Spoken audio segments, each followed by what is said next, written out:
नमस्कार, कशिश न्यूज के इस स्पेशल बुलेटिन ग्राउंड जीरो में आपका स्वागत है। आपके साथ मैं हूं करिश्मा। इस स्पेशल बुलेटिन में हम गांव से लेकर शहरों तक की खबरों से रूबरू करवाते हैं। हमारे संवाददाता ग्राउंड जीरो से खबरों के पीछे की सच्चाई आप तक पहुंचाते हैं और इस बुलेटिन में हमारे संवाददाता ग्राउंड जीरो से आप तक खबरों के पीछे की सच्चाई पहुंचाएंगे और साथ ही और अहम खबरों से आपको रूबरू कराएंगे। तो चलिए इस स्पेशल बुलेटिन की शुरुआत करते हैं। सार्वजनिक प्रतिष्ठान बंद कर दिए थे, पार्क उद्यान के साथ साथ ऑफिस बंद था, सब कुछ बंद था। लेकिन धीरे धीरे कोरोना संक्रमण जैसे कम हुआ, स्थितियां बदली, सब कुछ खुलने लगा और फिलहाल अनलॉक 3 की घोषणा हुई। कराची में ग्रुप की बैठक में अनलॉक 3 को लाया गया। अनलॉक 3 में कई छूटें दी गई। उसमें जो सबसे महत्वपूर्ण छूटें थी वो छूटें ये थी कि किस तरीके से अनलॉक 3 को लेकर क्रियान्वित किया जाए। आज से पार्क और उद्यान खोल दिए गए। ये पार्क उद्यान जो खोले गए हैं ये 6 बजे सुबह से 12 बजे दिन तक के लिए खोले गए। लोग आ भी रहे हैं, हालांकि बहुत कम संख्या है लोगों की, लोग बहुत कम संख्या में आ रहे हैं। लोगों से हमने बात की, लोगों ने कहा कि बहुत अच्छा लग रहा है, पार्क उद्यान खोल दिए गए हैं और सोशल डिस्टेंसिंग के तहत जाना होगा। लोगों को किसी भी हालत में, लोगों को वहाँ हर परिस्थिति में लोगों को सैनिटाइज होना पड़ेगा पहले, उसके बाद जाना पड़ेगा। सोशल डिस्टेंसिंग के तहत बैठना पड़ेगा, एक साथ भीड़ नहीं लगानी होगी। तरह तरह के कई कार्यक्रम किए जा रहे हैं। एक साल हो गया। तो संक्रमण के बाद तो बंद था। जी बंद था। तो कैसा लग रहा है जाने में? अब अंदर जाके देखता हूँ कैसा लगता है माहौल। एक साल हो गया। तो संक्रमण के बाद तो बंद था। जी बंद था। तो कैसा लग रहा है जाने में? अब अंदर जाके देखता हूँ कैसा लगता है माहौल। फिलहाल पार्क लोग पहुँच रहे हैं, चूँकि पहला दिन है इसलिए लोगों की संख्या कम है, लोग कम आ रहे हैं। लेकिन इतना ज़रूर है कि कहीं ना कहीं जिस तरीके से अनलॉक 3 की घोषणा हुई आज पहले दिन, लोग पार्कों में लोगों की भीड़ बहुत ज़्यादा नहीं है, लेकिन अब धीरे धीरे लोग ज़रूर आएंगे और ये पूरी कवायद सोशल डिस्टेंसिंग के तहत होगी। सोशल डिस्टेंसिंग के तहत ही लोगों को जाना होगा, लोगों को भीड़ नहीं लगाना होगा, लोगों को एक झुंड में नहीं बैठना होगा, लोगों को सोशल डिस्टेंसिंग के तहत ही घूमना पड़ेगा पूरे जू में या पार्क में या उद्यान में। तो राज्य सरकार का निर्देश, उन निर्देश के आलोक में आज से पार्क गुलजार हो गए हैं और फिलहाल लोगों का कहना है कि बहुत अच्छा है। हालांकि 6 घंटा का समय है, लेकिन फिर भी लोग सुबह 6 बजे से 12 बजे तक आएंगे और यहाँ कह सकते हैं कि एंजॉय करेंगे, यहाँ से चले जाएंगे। देखना होगा निश्चित तौर पर कहीं ना कहीं इस पूरे मामले में अब आने वाले दिनों में किस तरह की भीड़ होती है। लेकिन इतना ज़रूर है कि धीरे धीरे संक्रमण कम हो जाने के बाद अनलॉक 3 को राज्य सरकार ने लागू कर दिया है। मर्दू आलम, कशिश न्यूज, पटना। देश में जैसे जैसे कोरोना की लहर कम हो रही है वैसे वैसे पेट की आग बुझाने के लिए लोग अब सड़क पे उतर गए हैं। मामला है बाघमारा थाना क्षेत्र का बेनेडी आउटसोर्सिंग का। लगभग 192 मजदूर इन दिनों भूखमरी के कगार में हैं। अपने नियोजन और नौकरी की मांग को लेकर अनिश्चितकालीन पूरे परिवार के साथ धरना में बैठ गए। कई बार प्रबंधक के साथ वार्ता हुई, लेकिन वादा खिलाफी वार्ता के खिलाफ इस बार आर पार की आंदोलन के लिए मजदूर तैयार हैं। आउटसोर्सिंग चल रही है, इसमें हम लोग काम करते थे। जो हम लोग पुराना मजदूर है शैली का, उससे पहले KRR चलता था, डेको चलता था। कम से कम 10-15 साल से हम लोग यहाँ कार्यरत थे। आज ये अम्बे माइनिंग हम लोग भूख हड़ताल किए, धरना दिए 7 दिवसीय। आज 2 बार हम लोग के साथ वार्ता करके कोई पहल नहीं किया। कब देगा? बोलता है बार बार कि हाँ काम देंगे, देवे नहीं कर। यहाँ तक कि लिखित भी ले लिया। आई थी DSP का चीज नाम है, नाम तो हम नहीं जान रहे। हाँ, निशा मुर्मू आई थी, बोली कि हाँ आप लोग का काम मिल जाएगा, जो कि 14 नंबर हम लोग बंद किए थे, उस टाइम नहीं दिया और भूख हड़ताल भी किए, वो भी नहीं दिया। हम चाहते हैं कि हमारे बाल बच्चा का ड्यूटी दे, हम लोग भी लेडीज खाना बना सकते हैं, नहीं तो कंपनी भाग जाए, नहीं तो कंपनी यहाँ से चला जाए। देखना है ये कि प्रशासन या BCCL कब तक इन मजदूरों को हित में काम करती है। बाघमारा से कशिश के लिए सुधीर सिंह। IIT ISM के छात्र देश ही नहीं विदेशों में भी अपनी प्रतिभाओं से संस्थान का नाम तो रोशन कर ही रहे हैं, साथ ही साथ देश का भी नाम रोशन कर रहे हैं। और खासकर अगर बात करें इस आपदा की घड़ी में लगातार लोगों को अपनी सहयोग भी पहुंचा रहे हैं। और खासकर इस समय जो है जो ISM है उसने अपने विदेशों में रह रहे छात्रों से संबंध स्थापित करने के लिए IRA एक संस्थान गठन किया है जो कि डीन के देखरेख में यह संस्थान कार्य कर रही है और इसमें जो विदेशों में रह रहे हैं छात्र, उनसे संस्थान जो है समय समय पर मदद मांगते आ रही है। और लगभग अगर 3 सालों की बात करें तो 3 साल के दौरान जो है करीब 15 करोड़ का जो है पूर्ववर्ती छात्रों ने इसमें मदद किया। और खासकर जो नरेश वशिष्ठ है जो अमेरिका में हैं, उन्होंने 8 करोड़ 20 लाख रुपए का सहयोग यहाँ संस्थान को दिया है। साथ ही कई ऐसे छात्र हैं जिन्होंने यहाँ आपात स्थिति में, आपदा की घड़ी में, चूँकि इंस्टीट्यूट बंद होने के कारण जो है लोगों को लगातार मदद करते आ रहे हैं। और बात करें इस आपदा की घड़ी में जहाँ ऑक्सीजन की दिक्कत आई थी, वहाँ भी वो लोग खड़े नजर आए थे। ऑक्सीजन जो कंस्ट्रक्टर होता है वो लोगों को निःशुल्क मुहैया करा रहे थे। अगर यहाँ जो प्रोफेसर इंचार्ज हैं धीरज कुमार, उनकी जब हमने उनसे बात करने की कोशिश की तो उन्होंने भी बताया कि किस तरह से ईरा काम कर रहा है। अगर आप ईरा देखेंगे तो ईरा का फुल फॉर्म हो रहा है इंटरनेशनल रिलेशन एंड अलुमनी अफेयर्स। ये एक सेल एस्टेब्लिश हुआ था इंस्टीट्यूशन में और हम उसके डीन के तौर पे नियुक्त किए गए थे। और इसका जो एक्टिविटीज़ है, एक इंटरनेशनल रिलेशन हमारा है, एक अलुमनी अफेयर्स है, सोसाइटल मिशन है, इनोवेशन इंक्यूबेशन है और मीडिया एंड ब्रांडिंग है। ये सारे में क्या है कि एलुमनाई का योगदान आता है, इसलिए इसको ईरा के अंदर में ही सारे मिशंस को रखा गया था। उन्होंने हमें इस पिछले 3 सालों में 10 करोड़ से ऊपर के प्रोजेक्ट का फंडिंग किया है उन्होंने। उसके अलावा उन्होंने हमारा एनुअल स्कॉलरशिप्स है बच्चों के लिए। और इसी तरह से लगातार अगर बात करें तो आपदा की घड़ी में जो IIT ISM धनबाद है वो लगातार लोगों को अपनी सेवा देते नजर आ रही है। धनबाद से कशिश न्यूज के लिए कन्हैया कुमार। संक्रमण के कारण काफ़ी दिनों तक जो कार्यालय थे वो बंद थे। काफ़ी दिनों तक 25% लोग उपस्थित हो रहे थे, उसके बाद 50% लोग उपस्थित हुए, उसके बाद धीरे धीरे संक्रमण कम हुआ। संक्रमण कम हुआ उसके बाद सरकार ने कुछ रिलैक्सेशन दिए, रिलीफ दिए और क्राइसिस मैनेजमेंट ग्रुप ने फैसला लिया कि अनलॉक 3 बिहार में लाया जाएगा और अनलॉक 3 आया भी। आज से अनलॉक 3 की शुरुआत हुई है। कार्यालय में 100% उपस्थिति दर्ज की गई है। आज से 5 बजे तक कार्यालय खुले रहेंगे और फिलहाल इस पूरे मामले में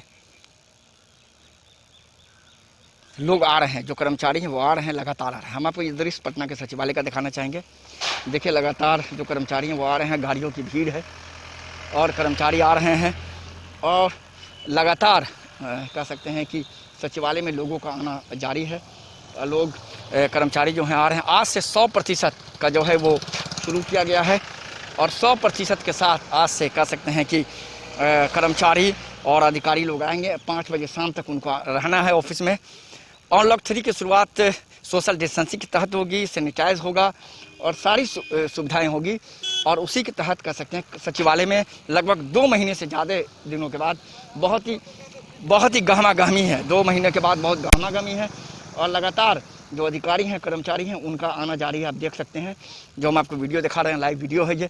और फिलहाल लोग लगातार आ रहे हैं और 5 बजे शाम तक रहेगा। तो फिलहाल सरकार ने अनलॉक 3 की शुरुआत की है और ये अनलॉक 3 में 100% उपस्थिति होगी और पूरी उपस्थिति के साथ कर्मचारी रहेंगे, 5 बजे शाम तक अधिकारी रहेंगे और समान कामकाज होगा।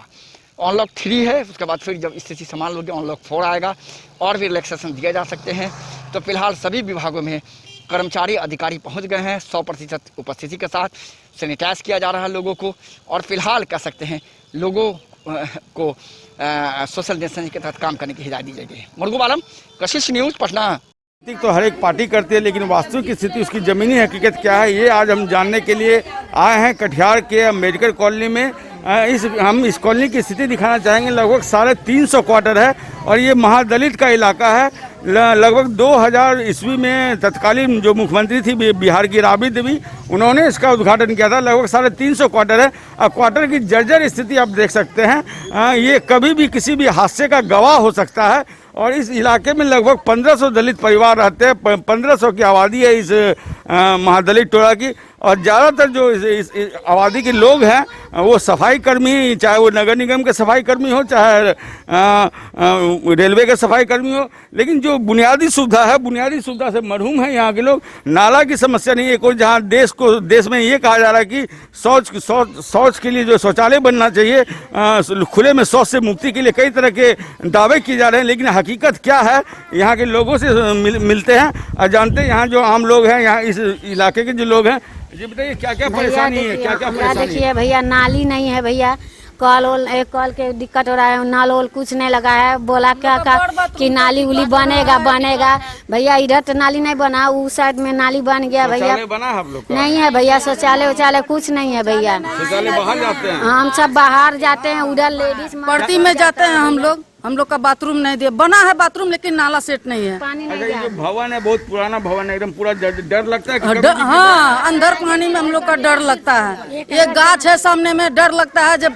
गिर जाएगा, कब बाल बच्चा का क्या होगा, इसका कोई संभव नहीं है। अच्छा, और क्या क्या दिक्कत है यहाँ पे? यहाँ पर एकदम में पूरा एकदम पानी उनी जब पड़ता है ना, तब पूरा झड़ के गिरता है। हाँ, पूरा एकदम हिलता है। तब नगर निगम की तरफ से कोई वार्ड पार्षद वगैरह कुछ बोलते हैं? वो लोग आके कुछ बोले? हाँ, कुछ बोलता है। यहाँ लाली उली को बोलता है बनाएंगे, तब वो नहीं बनाता है। वो सब लाली एबे नहीं करता है। कोरोना का वैक्सीन लिए आप लोग?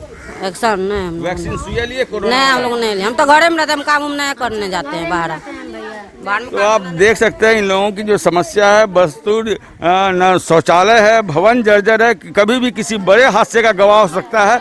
और ये वार्ड नंबर 25 में पड़ता है, जिनकी जो वार्ड कमिश्नर है अनुराधा कुमारी है, न उसके द्वारा कभी विशेष पहल करी। हमारे साथ हैं जो पूर्व वार्ड कमिश्नर रमेश जी हैं, आइए उनसे जानते हैं। रमेश जी, कितने की आबादी है ये पूरा इलाका? ये वार्ड संख्या 25 में अम्बेडकर कॉलोनी है, जहाँ संपूर्ण रूप से महादलितों की आबादी है, और ये आबादी लमसम 2000 के आसपास यहाँ महादलित की आबादी है। और तमाम बुनियादी चीज़ों से आज भी ये लोग महरूम हैं, वंचित हैं। हम अपने पार्षद काल में यहाँ के लिए बिजली का काम करवाए थे, नाली के लिए 28 लाख रुपया हम दिलाए, जो काम उस वक्त चल भी रहा था।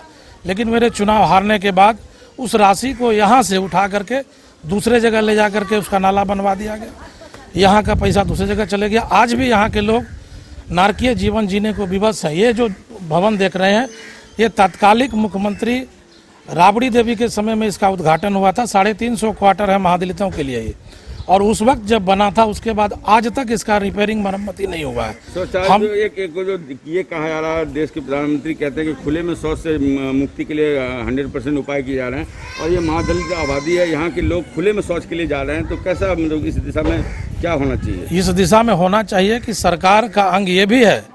हम आदरणीय प्रधानमंत्री जी को आपके माध्यम से कहना चाहेंगे कि आप, एक वक्त था जब प्रयागराज में महादलितों के लिए जब साफ सफाई का काम किया तो उनका चरण धोने का काम आप किए थे। आज उसी महादलित का वंशज लोग भी है कि आज के समय में भी खुले में शौच जाने को महिलाएं विवश है। हमारी माताएं बहनें कितने कष्ट से गुजर रही है। यह शहरी आबादी है, ये गांव नहीं है कि कहीं पर खेत खलिहान लोग चला जाएगा, चारों साइड आबादी है। वैसे परिस्थिति में शौचालय इसमें तो है, लेकिन एक भी शौचालय किसी काम का नहीं है और चालू भी नहीं है। कभी भी बड़ा हादसा हो सकता है। इस भवन के लिए अपने पार्षद काल में हम रिपेयरिंग के लिए भी कई बार नगर निगम के बोर्ड में इस बात को रखे हैं, लेकिन आज तक नगर निगम द्वारा इस पर कोई पहल नहीं किया गया, जिसका नतीजा है कि आपके सामने है।